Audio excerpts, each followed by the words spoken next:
अगर मैं आपसे ये कहूं कि एक शख्स ने महज एक जोड़ी जूते की मदद से कई कसीनोज लूट लिए, तो क्या आप मानेंगे? मगर ये बिल्कुल सच है। और आज की कहानी भी एक ऐसे ही गैम्बलर के बारे में है, जिसने टेबल पर बैठे बैठे कई दाव जीते और चुपचाप कसीनोज से बाहर निकल गया। ना तो कसीनोज को ये समझ आता कि वो जीत कैसे रहा है, और ना ही उन्हें उस पर शक होता, और हर बार वो अपनी जूते की मदद से टेबल पर दाव जीतने में कामयाब हो जाता। ये चीटिंग का वो तरीका था जो कसिनोज के इतिहास में इससे पहले कभी नहीं अपनाया गया। इसीलिए किसी को ये समझ ही नहीं आ रहा था कि ये चीटिंग हो कैसे रही है। और देखते ही देखते कई कसिनोज इसके शिकार होते चले गए। तो आखिर कैसे ये शख्स एक जोड़ी जूते की मदद से टेबल पर दाव जीत रहा था, और क्या कसिनोज कभी इसे पकड़ पाए? ये अपने आप में बहुत रोमांचक है। कहानी शुरू होती है लेस्टर, इंग्लैंड से, जब सन 1997 में दो पुलिस ऑफिसर एनाबेले कसिनो के अंदर दाखिल होते हैं। इन दोनों पुलिस ऑफिसर्स को कसिनो स्टाफ ने फोन करके बुलाया था, ताकि वो एक प्लेयर को बिल्डिंग के बाहर निकलने से पहले रोक सकें। ये एक 30 साल का अमेरिकन शख्स था, जिसने 2 दिन पहले इस कसिनो में अपना रजिस्ट्रेशन कराया था। मगर चूंकि इससे पहले से कभी कसिनो में देखा नहीं गया था और ये अचानक 10,000 पाउंड जीत जाता है, कसिनो सिक्योरिटी को ये समझ ही नहीं आ रहा था कि आखिर ये जीता कैसे, क्योंकि इसने कार्ड्स की तरफ देखा भी नहीं था। मगर वो लगातार बार बार जीतता जा रहा था। एक डीलर ने यह भी बताया कि जैसे ये शख्स बेट लगाता था, वैसे ही टेबल के नीचे से एक बजर टाइप की बहुत धीमी आवाज आती, और साथ ही साथ ये भी बताया कि वो एक रिदम में अपने एक पैर को जमीन पर बार बार टैप कर रहा था। पैर को हिलाना और जमीन पर टैप करना एक नॉर्मल बिहेवियर है, जिससे किसी को भी ना तो कोई सिग्नल और ना ही कोई चीटिंग दिखाई दी। मगर इसके बावजूद भी कुछ ऐसा था जो गलत था, और जो कसिनोज की नज़रों से परे था। बहरहाल पुलिस ऑफिसर ने जब इस शख्स को पकड़ा, तो वो बिल्कुल भी घबराया नहीं, बल्कि मुस्कुराकर कहने लगा कि वो उनके साथ कॉपरेट करेगा। और पुलिस उसे और उसके दोस्त को उनके होटल रूम में वापस ले गई। होटल वापस आने के बाद पुलिस ऑफिसर ने अब उनके होम और लगेज की तलाशी लेनी शुरू की, और साथ ही साथ उन्हें एक गिटार केस भी मिला, जिसमें कसिनो लॉयल्टी कार्ड्स रखे हुए थे। ये लॉयल्टी कार्ड्स लंदन, एम्स्टर्डम, ब्रुआल और बर्लिन जैसे अलग अलग शहरों के कसिनोज के थे। और तभी इन दोनों पुलिस ऑफिसर की नज़र एक मेटल ब्रीफ केस पर पड़ती है, जो लॉक था। इस ब्रीफ केस को खोलने पर उसके अंदर लिथियम बैटरीज, जूते के इंसोल्स और 4 अलग अलग कसिनोज के मैप्स रखे हुए थे। मगर इन सबसे बड़ा सबूत जो था वो इस शख्स के पैरों के नीचे था। बहरहाल एक पुलिस ऑफिसर ने जब इस शख्स की जीन्स को ऊपर किया, तो उसे एक बैटरी दिखाई दी जो उसके पैर पर बंधी थी, और इस बैटरी से एक तार निकल रहा था जो उसके जूते की हील तक गया था। ये तार उसके दाएं पैर के जूते की हील तक गया था, जिसके अंदर एक छोटा सा सर्किट बोर्ड लगा हुआ था, और इस बोर्ड में प्रेशर स्विचेस लगे थे जिन्हें उंगलियों से दबाया जा सके। ये एक विनिंग मशीन थी जिसे बहुत सफाई और चालाकी से जूते के अंदर फिट किया गया था, और इस मशीन की मदद से यह शख्स ब्लैक जैक टेबल पर बार बार जीत रहा था। पुलिस और कसिनो सब तक इस बात से बेखबर थे कि हिल के अंदर छुपा ये डिवाइस इस शख्स को 1 बिलियन से ज्यादा जिता चुका है, और ये सारे पैसे उसने 6 अलग अलग देशों के कसिनो से जीते थे, जिसका किसी के पास कोई सबूत नहीं था। इस जीनियस चीटर का नाम था डेरिल पर्पस, जो 1975 में लॉस एंजल्स में रह रहा था, और उसकी उम्र महज 15 साल थी। क्योंकि उसे शुरू से ही कसिनोज में काफी दिलचस्पी थी, इसीलिए वो कसिनोज से जुड़ी बुक्स पढ़ता रहता, और जो आखिरी बुक उसने पढ़ी थी वो थी बीट द डीलर, जिसे एडवर्ड थॉप ने लिखा था, और इस बुक ने उसकी जिंदगी बदल दी। इस बुक से प्रभावित होकर अगली सुबह उसने अपने कपड़े एक छोटे से ब्रीफकेस में पैक किए और $50 लेकर बिना किसी को बताए अपना घर छोड़ दिया। घर से निकलते ही उसने सबसे पहली बस लास वेगस के लिए पकड़ी, मगर ना तो उसके पास कोई प्लान था और ना ही कोई कनेक्शन था, तो बस एक आइडिया कि वो कार्ड काउंटिंग करके ब्लैक जैक टेबल पर जीतेगा। अब सबसे पहले हमें यह समझना होगा कि ये कार्ड काउंटिंग होती क्या है। गेम शुरू होने से पहले प्लेयर्स हर कार्ड को एक पॉइंट नंबर देते हैं, जिसमें 2 से लेकर 6 नंबर के कार्ड्स को -1 पॉइंट दिया जाता है। 7 से 9 नंबर के बीच के कार्ड्स को 0 नंबर दिया जाता है, और वहीं 10, जोकर, क्वीन, किंग और ए को +1 पॉइंट दिया जाता है। नंबर्स देने के बाद डीलर कार्ड्स को शफल करना शुरू करता है, और इसी दौरान प्लेयर्स इन कार्ड्स को दिए गए नंबर्स को टोटल अपने दिमाग में करने लगता है। और रनिंग काउंट जितना ज्यादा होता है, इसका मतलब है गड्डी में उतना ही हाई कार्ड्स बचे हैं। अब इस रनिंग काउंट को असली काउंट में बदलने के लिए हाई और लो कार्ड्स को अलग अलग किया जाता है, और जब ट्रू काउंट में हाई कार्ड्स ज्यादा होने की पॉसिबिलिटी होती है, तब ये प्लेयर्स अपनी बेट को बढ़ा देते हैं, और जब ये पॉसिबिलिटी लो होती है तो वो बेट कम लगाते हैं, या फिर लगाते ही नहीं। बहरहाल लास वेगस पहुंचने के बाद डेरिल प्रैक्टिस करने के लिए छोटे छोटे दाम लगाने लगा, जिसमें वो घंटों ब्लैक जैक टेबल्स पर बिताता और हर कार्ड पर बहुत बारीकी से नजर रखता। वो इन कार्ड्स की गड्डियों से अपने होटल रूम में भी लगातार प्रैक्टिस करता रहता, ताकि वो इतना माहिर हो जाए कि उसे इन चार्ट्स को देखने की जरूरत ही ना पड़े। और इसी दौरान कैन ऑस्टिन नाम के शख्स की नज़र उस पर पड़ जाती है। कैन ऑस्टिन अमेरिका की सबसे कामयाब ब्लैक जैक टीम चलाता था, और उसके प्लेयर हर हफ्ते कार्ड्स काउंटिंग का इस्तेमाल करके हजारों डॉलर्स जीतते थे। और ये वो मेथड था जिसे कसिनोज लीगली बैन नहीं कर सकते थे। हालांकि कार्ड काउंटिंग कहने और सुनने में जितना आसान था, करने में उतना ही मुश्किल, क्योंकि इसमें स्पीड, एक्यूरेसी और बहुत हिम्मत चाहिए थी, जो डैरिल के पास थी। और ये टेस्ट वो महज 10 सेकंड में पास कर लेता है। कैन की टीम में कोई भी टेस्ट इतनी जल्दी पास नहीं कर पाया था, और इसीलिए कैन उसे फौरन अपनी टीम में शामिल कर लेता है। मगर अभी उसे सिर्फ नज़र रखने के लिए शामिल किया गया था। डैरिल का काम यह था कि वो भीड़ में मिल जाए और कार्ड्स की काउंटिंग पर नज़र रखे, और जैसे ही हाई कार्ड्स का कंफर्मेशन मिले, टेबल पर बैठे टीम मेंबर को सिग्नल दे दे। इस सिग्नल को देने के लिए डैरिल अपने गाल खुजाता या फिर अपने कान को छूता, और हर सिग्नल प्लेयर को बताता कि कब बेट लगानी है और कब नहीं। प्लेयर पर किसी को कोई शक ना हो, इसीलिए वो बोल्ड और लापरवाह होने का नाटक करते, मगर उनकी हर बेट पूरी तरह प्लान थी और इसके पीछे डैरिल के सिग्नल्स थे। उनका ये पैतरा काम करने लगा, और कुछ ही महीनों में डैरिल इतने पैसे कमा रहा था जितने उसने कभी सोचे भी नहीं थे। अब वो इन पैसों से महंगे कसिनोज में जाकर बेट लगाने लगा, और हर सुबह वो वहां से जीत कर निकलता। मगर 70 के दशक के कसिनोज बहुत खतरनाक थे, क्योंकि इन्हें चलाने वाले ज्यादातर लोग माफिया या क्रिमिनल्स थे। इन लोगों को ये बात बिल्कुल पसंद नहीं थी कि कोई इन्हें हराकर चला जाए, और खास करके एक 17 साल का वो लड़का जिसने अपने कैलकुलेशन से इन्हें हराने का रास्ता निकाल लिया हो। कैन की पूरी टीम चीटिंग के रिस्क को बहुत अच्छी तरह जानती थी, मगर इसके बावजूद भी डैरिल लगातार खेलता रहा और जीतता रहा। सन 1976 आते आते कैन की टीम बहुत सफाई और आसानी से इस पूरे चीटिंग ऑपरेशन को अंजाम दे रही थी, जिसमें डैरिल हफ्ते की 5 रातों को कसिनोज में खेलता था। उन्होंने अपना एक पैतरा बना लिया था कि अलग अलग कसिनोज में जाओ, पैसे जीतो और वहां से चुपचाप बाहर निकल आओ, इससे पहले कि कोई उनसे सवाल पूछे। उधर कसिनोज भी अपनी सिक्योरिटी और सर्विलेंस बढ़ाते जा रहे थे, मगर उनके हाथ कुछ भी नहीं लग रहा था, क्योंकि ये पूरी टीम बहुत ऑर्गेनाइज तरीके से काम कर रही थी। इसी दौरान कुछ ऐसा हुआ जिससे पहली बार शक की सुई डैरिल की तरफ घूमने लगी, और कसिनोज देखते हैं कि एक शख्स है जो बार बार उनके सीसीटीवी कैमराज में दिखाई दे रहा है। एक कसिनो में पिट बॉस डैरिल के टेबल के पीछे आकर खड़ा हो गया, और वो चुपचाप वहां खड़ा काफी देर तक डैरिल को देखता रहा, मगर उसने डैरिल से कुछ भी नहीं कहा। इसके अगले 2 दिन बाद ही दूसरे कसिनो में एक पिट बॉस ने कुछ मिनटों के लिए डैरिल का पीछा किया, ताकि उसे ये एहसास हो सके कि उस पर नजर रखी जा रही है। और तभी कुछ ऐसा हुआ जिसने डैरिल की पूरी टीम की बुनियाद हिला दी। डैरिल को पता चला कि कैन को हेल्टन कसिनो में पकड़ लिया गया है, जिसके बाद उसे एक कमरे में ले जाया गया और वहां उसे बहुत मारा गया है। बहरहाल कैन को जब हॉस्पिटल ले जाया गया, तब उसका चेहरा 19 जगहों से टूटा था, और ये देख डैरिल को समझ आ गया कि उन्हें अपनी हद पार करने से रोकना होगा, क्योंकि ना तो वो पुलिस कंप्लेंट कर पाएंगे और ना ही पुलिस उनका साथ देगी। बहरहाल कुछ दिनों के लिए डैरिल अंडरग्राउंड हो जाता है और ये सब कुछ बंद कर देता है, मगर कुछ ही वक्त बाद वो फिर से एक छोटे कसिनो को अपना निशाना बनाता है। इस बार कसिनो में वो बहुत ज्यादा चौकन्ना था और वो छोटी बेट्स खेल रहा था, मगर तभी वो हुआ जिसका उसे डर था। डैरिल अभी खेल ही रहा था कि ब्लैक कोट पहना एक शख्स आता है और उसके कंधे पर हाथ रख देता है और उससे कहता है कि वो अपनी चिप्स उठाए और उसके साथ चले।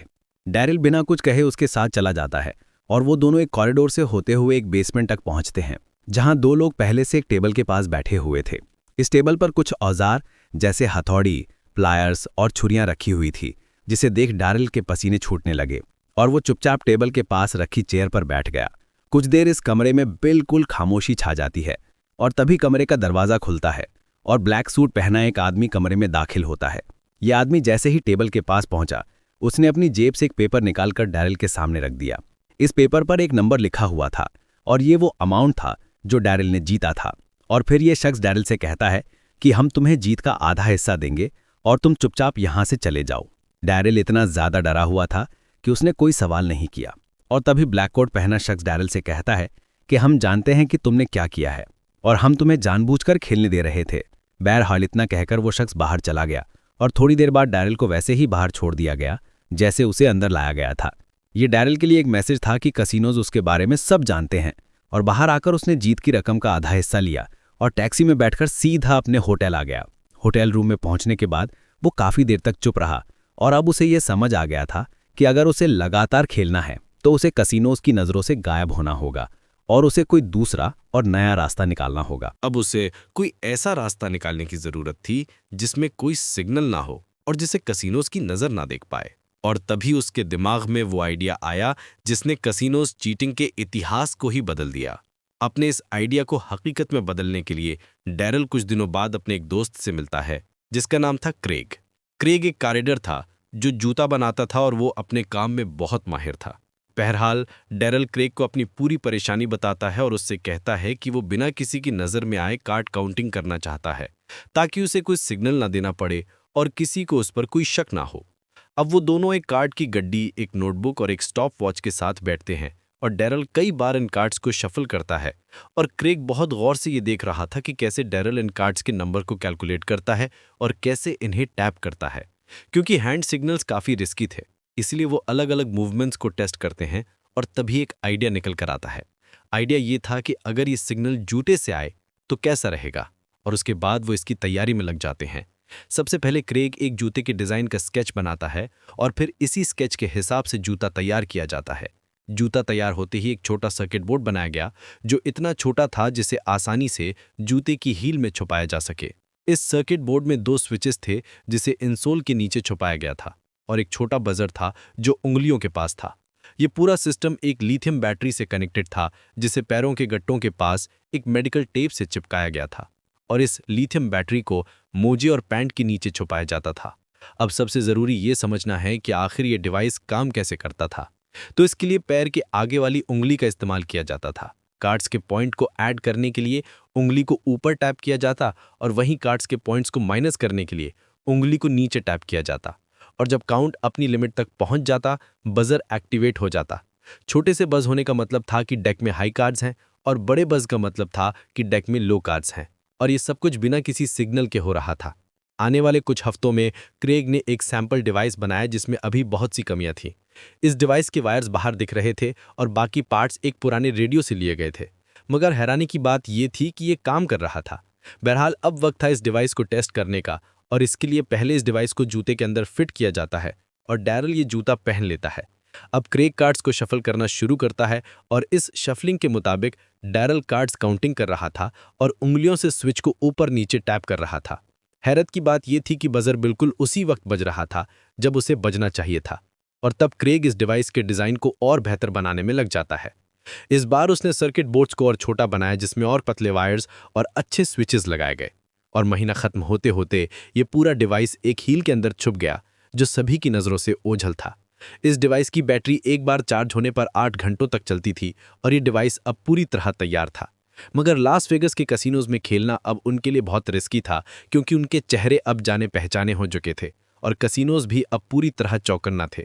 डैरल को अब ऐसे कसिनो की ज़रूरत थी जिन्हें आसानी से टारगेट किया जा सके, और कुछ रिसर्च करने के बाद वो फैसला करता है कि वो इंग्लैंड के कसिनोज को अपना निशाना बनाएगा। इंग्लैंड में जो कसिनोज थे वो लास वेगस के मुकाबले छोटे थे और वहाँ सिक्योरिटी भी उतनी टाइट नहीं थी, और इन कसिनोज को चुनने की एक वजह यह भी थी कि यहाँ के प्लेयर्स इतने एक्सपर्ट नहीं थे और कार्ड काउंटिंग के बारे में भी ज़्यादा लोग नहीं जानते थे। बहरहाल डैरल और क्रेग एक ब्रीफ केस में 2 जूते, एक एक्स्ट्रा सर्किट बोर्ड और कुछ बैटरीज पैक करते हैं और लंदन के लिए रवाना हो जाते हैं। लंदन पहुंचने के बाद वो लेस्टर के लिए ट्रेन पकड़ते हैं और उनके दिमाग में बस एक ही बात चल रही थी कि वो छोटी छोटी बेट्स खेलकर अपनी डिवाइस को टेस्ट करेंगे और जीतकर कसिनो से बाहर निकल जाएंगे। हालांकि उनका प्लान तो पूरी तरह तैयार था, मगर उनके सामने जो सबसे बड़ी परेशानी थी वो ये थी कि यूके के कसिनोज किसी भी प्लेयर को बिना मेंबरशिप रजिस्ट्रेशन के खेलने नहीं देते थे और इस रजिस्ट्रेशन में 48 घंटों का वक्त लगता था। डैरल और क्रेग ने इन 48 घंटों का पूरा फायदा उठाया और इस दौरान उन्होंने अलग अलग कसिनोज के चक्कर लगाए और हर कैमरा, हर टेबल और हर एग्जिट को नोट करना शुरू किया। इसी दौरान वो अपने होटल रूम में लगातार हैंड मूवमेंट, चिप हैंडलिंग की प्रैक्टिस भी करते रहते और बजर को इतना बेहतरीन बना दिया कि भीड़भाड़ वाले रूम्स में भी वो खामोशी से सिग्नल देता। बहरहाल 48 घंटे पूरे होने के बाद वो अपना पहला टारगेट चुनते हैं और वो था एनाबेल कसिनो। अगले दिन डैरल एक ब्लैक कलर का सूट पहनकर कसिनो में दाखिल होता है और उसने बहुत मामूली से जूते पहन रखे थे। इन मामूली जूतों को पहनने की वजह यह थी कि किसी की नज़र उस पर ना पड़े, क्योंकि लिथियम बैटरीज को उसने अपने मोजे और पैंट की नीचे चिपकाया था। बहरहाल डैरल टेबल पर जाकर बैठ जाता है और छोटी छोटी बेट्स लगाना शुरू करता है, और जैसे ही डीलर ने कार्ड शफल करना शुरू किए वो अपने पैरों की उंगलियों को काउंटिंग के हिसाब से ऊपर नीचे टैप करने लगा। इस टैपिंग की वजह से छोटा बजर बजा, जिसका मतलब था कि गड्डी में हाई कार्ड सादा हैं, और उसने अपनी बेट बढ़ा दी। 5 हैंड्स खेलने के बाद बजर फिर से वाइब्रेट हुआ, मगर लंबी देर के लिए, और इस बार डैरल ने अपनी बेट को छोटा कर दिया। उसका ये डिवाइस बेहतरीन तरीके से काम कर रहा था और किसी को कोई शक नहीं हुआ, और महज 1 घंटे के अंदर ही वो 10,000 पाउंड जीत चुका था। डैरल को समझ आ चुका था कि अब टेबल से उठने का वक्त आ गया है, क्योंकि पिट बॉस उसी की तरफ देख रहा था। और वो जैसे ही कैश काउंटर पर पहुंचा, कैशियर ने उससे कहा कि अभी उसके पास इतना कैश नहीं है और या तो वो चेक ले ले या फिर कल आकर अपना कैश ले ले। डेरिल इस बात पर राजी हो गया और कसीनो से बाहर निकल गया, मगर वो इस बात से बेखबर था कि अगली सुबह उनके लिए एक मुसीबत लेकर आने वाली थी। अगली सुबह डरन और क्रैग दोबारा एनेबल कसीनो पहुंचते हैं और इस बार भी वो अपने डिवाइस और पूरी तैयारी के साथ आए थे। उनके दिमाग में बस यही चल रहा था कि वो अपनी जीत के 10,000 पाउंड कैशियर से लेंगे और इन पैसों से दोबारा खेलेंगे। मगर तभी कुछ ऐसा हुआ जो उन्होंने सोचा भी नहीं था। वो दोनों जैसे ही कैश काउंटर के पास पहुंचे, 2 पुलिस ऑफिसर उन दोनों के पास आ गए, जिसमें से एक ने क्रैग को अपने पीछे आने के लिए कहा और दूसरे ऑफिसर ने डेरिल को अपने साथ चलने के लिए कहा। डेरिल और क्रैग बिना कोई सवाल किए इन पुलिस ऑफिसर्स के साथ चले गए, मानो वो पहले से ही इसके लिए तैयार हों, और उन दोनों को एक दूसरे से बिल्कुल अलग कर दिया गया ताकि ना तो वो आपस में बात कर सकें और ना ही सेम कहानी सुना सकें। कसीनो के पीछे बने एक रूम में डेरिल को एक पुलिस ऑफिसर के सामने बिठाया गया और उससे पूछताछ शुरू कर दी गई। पहला सवाल करते हुए पुलिस ऑफिसर पूछता है कि तुम्हारा नाम क्या है, तुम कहाँ रहते हो और काम क्या करते हो। चूंकि डेरिल ने इसकी तैयारी पहले से कर रखी थी, इसीलिए वो कहता है कि वो रियल एस्टेट का बिजनेस करता है और यहाँ अपने दोस्तों के साथ पहली बार ब्लैक जैक खेलने आया है। डेरिल के जवाब को इग्नोर करते हुए पुलिस ऑफिसर उससे पूछता है कि तुम एक प्रोफेशनल गैम्बलर हो या नहीं, जिसके जवाब में डेरिल इनकार कर देता है। पुलिस ऑफिसर उससे दोबारा सवाल करते हुए पूछता है कि तुम चीटिंग करने के लिए कुछ इस्तेमाल कर रहे हो, मगर डेरिल कोई जवाब नहीं देता और लगभग 1 घंटे चली पूछताछ के बाद भी डेरिल अपनी बात से टस से मस नहीं हुआ। उधर पुलिस की दूसरी टीम होटल रूम में डेरिल का सामान और उसके पूरे रूम की तलाशी ले रही थी, जिसमें उन्होंने ड्रॉअर्स और मैट्रेस की तलाशी ली और बैग्स को खोलकर पलटा दिया। इस तलाशी के दौरान उन्हें गिटार कीज भी मिला, जिसे खोलने पर उन्हें कुछ भी नहीं मिला, मगर तभी उनकी नजर एक ब्रीफ केस पर पड़ती है। इस ब्रीफ केस को वो जैसे ही खोलते हैं, उसके अंदर उन्हें कुछ circuit boards, wires, switches, lithium batteries और लंदन और बेल्जियम के कसिनोज के मेंबरशिप कार्ड्स मिलते हैं। एक पुलिस ऑफिसर इस स्विच को उठाता है और उसे कुछ देर देखने के बाद वापस रख देता है और इस ब्रीफ केस को बंद कर देता है। हालांकि पुलिस ऑफिसर्स के हाथ कुछ सामान तो लगा था, मगर इसे देखने पर उन्हें कुछ समझ नहीं आ रहा था और इससे ये साबित भी नहीं हो रहा था कि ये चीटिंग की गई है। महज शक की बिना पर डेरिल और क्रैग को पकड़ा गया था और जब उन दोनों के खिलाफ कोई पुख्ता सबूत नहीं मिला, तब उन दोनों को वार्निंग देकर छोड़ दिया गया। बहरहाल वो दोनों दोबारा कसीनो गए और वहां से अपने 10,000 पाउंड कैशियर से लिए और वहां से निकल गए, मगर उन्हें सबसे ज्यादा खुशी इस बात की थी कि उनका सिस्टम काम कर गया था। डेरिल ये बात जानता था कि इस बार उनकी किस्मत साथ दे गई, क्योंकि ऑफिसर डिवाइस के हार्डवेयर को समझ नहीं पाया और कसिनोज के कैमराज में भी कुछ रिकॉर्ड नहीं हुआ। मगर हमेशा ऐसा नहीं होगा और अगली बार कसिनोज तैयार होंगे और उन्हें भी तैयार रहना होगा। अब डेरिल और क्रैग यूके छोड़कर वापस अमेरिका चले जाते हैं और उसी वर्कशॉप में बैठकर दोबारा सारी बातों को सोचने लगते हैं कि कैसे कैशियर ने उन्हें पैसों के लिए अगले दिन बुलाया, कैसे पुलिस ने उनसे सवाल जवाब किए और कैसे उनके सामान की तलाशी ली गई। अब तक वो ये समझ चुके थे कि वो क्यों पकड़े नहीं गए, क्योंकि ब्रिटिश पुलिस को यह अंदाजा भी नहीं था कि जूते के अंदर सर्किट बोर्ड और स्विच बोर्ड हो सकता है, और इसीलिए जब उन्हें सर्किट बोर्ड पार्ट्स मिले तब उन्हें कुछ भी समझ नहीं आया। हालांकि डेरिल ये समझ चुका था कि वो हमेशा बच नहीं पाएगा, इसीलिए उसने क्रैग ने डिवाइस को और अपग्रेड करना शुरू कर दिया। सबसे पहले उन्होंने बजर को और छोटा किया और सर्किट बोर्ड के वायर्स को चेंज किया ताकि उसकी हीट कम हो सके, और उंगलियों के नीचे जो स्विच थे उन्हें छोटे सेंसर से बदल दिया गया। जैसे ही उनका डिवाइस अपग्रेड हो गया, डेरिल ने अपनी प्लानिंग शुरू कर दी, मगर इस बार वो लास वेगास और इंग्लैंड के कसिनोज को अपना टारगेट नहीं बनाने वाला था, बल्कि इस बार वो एम्स्टर्डम और ब्रिसेल जैसे शहरों को अपना शिकार बनाने वाला था। अब वो जिस भी कसिनो में जाता वहां मेंबरशिप लेने के लिए वो अलग अलग नामों का इस्तेमाल करता और साथ ही साथ अपना हेयर कट और हुलिया भी बदल लेता ताकि उसे कोई पहचान ना सके। पहचान बदलने के साथ साथ वो हर बार जूते भी अलग कलर के पहनता और हर बार की तरह छोटे दाव खेलकर जीतता और बिना किसी को शक हुए कसिनो से बाहर निकल आता। अब उसने अपना एक रूल बना लिया था कि एक बार जीतने पर वो उस कसिनो में दोबारा नहीं जाएगा, और ये काम भी कर रहा था, क्योंकि अगले 6 महीनों में डेरिल ने यूरोप के 1 दर्जन कसिनो में जुआ खेला और बिना किसी को शक हुए वहां से निकल गया। डेरिल अब ओवर कॉन्फिडेंट हो गया था और उसे यह अंदाजा भी नहीं था कि कसिनोज की नजर अब उस पर पड़ चुकी है। और एक दिन फ्रैंकफर्ट कसिनो का एक सिक्योरिटी गार्ड डेरिल को रोककर उससे चिप्स कैश आउट के बारे में पूछने लगा। सिक्योरिटी गार्ड बस चाहता था कि डेरिल अपने चिप्स कैश कराए और यहाँ से निकल जाए, क्योंकि वो लगातार जीते जा रहा था। जेनेवा के कसिनो में भी कुछ ऐसा ही हुआ, जहां एक फ्लोर मैनेजर काफी देर तक डेरिल की टेबल के पीछे खड़ा रहा और वो उसे लगातार देखे जा रहा था। ये देख डेरिल टेबल से खड़ा हुआ और अपने चिप्स कैश करा के कसिनो से बाहर निकल गया, और उसे ये समझ आ गया कि कसिनो दिन ब दिन चालाक और सख्त होते जा रहे हैं। कसिनोज ने चीटर से निपटने के लिए अपने स्टाफ को और बेहतरीन ट्रेनिंग देनी शुरू कर दी थी, और साथ ही साथ वो सिविल ड्रेस में पुलिस ऑफिसर्स को भी अपने यहाँ रखने लगे ताकि वो चीटर्स को पकड़ सके। कॉइन्स को कैश कराने के लिए भी नए रूल्स बना दिए गए, जिसमें प्लेयर्स की आईडी को स्कैन किया जाएगा और फिर उन्हें कैश दिया जाएगा। इसी दौरान डेरिल को यह अंदाजा होने लगा कि उसके नाम और नकली नाम बार बार कसिनोज के सामने आना शुरू हो गए हैं, जिसमें उसका चेहरा बार बार दिखाई दे रहा है। बहरहाल अब उसने कसिनोज जाना थोड़ा कम कर दिया और धीरे धीरे सिलसिला पूरी तरह खत्म हो गया, क्योंकि अब वो कोई भी रिस्क नहीं लेना चाहता था। सन 1980 आते आते उसने कसिनो चीटिंग पूरी तरह बंद कर दी और ना वो कभी एक्सपोज हुआ और ना ही पकड़ा गया और चुपचाप यूरोप छोड़कर चला गया। बहरहाल आने वाले कुछ महीनों में डैरल की फोटो और शक की बिना पर कसिनोज ने उसे बैन कर दिया और अब वो उसे कसिनोज में बैठने तो देते, मगर उसे खेलने की इजाजत नहीं थी। हालांकि उसके खिलाफ कसिनोज के पास कोई सबूत नहीं था, मगर कसिनोज उसे अपने यहाँ बिठाना पसंद नहीं करते थे, क्योंकि वो ये नहीं चाहते थे कि कोई उनसे जीत कर पैसे ले जाए।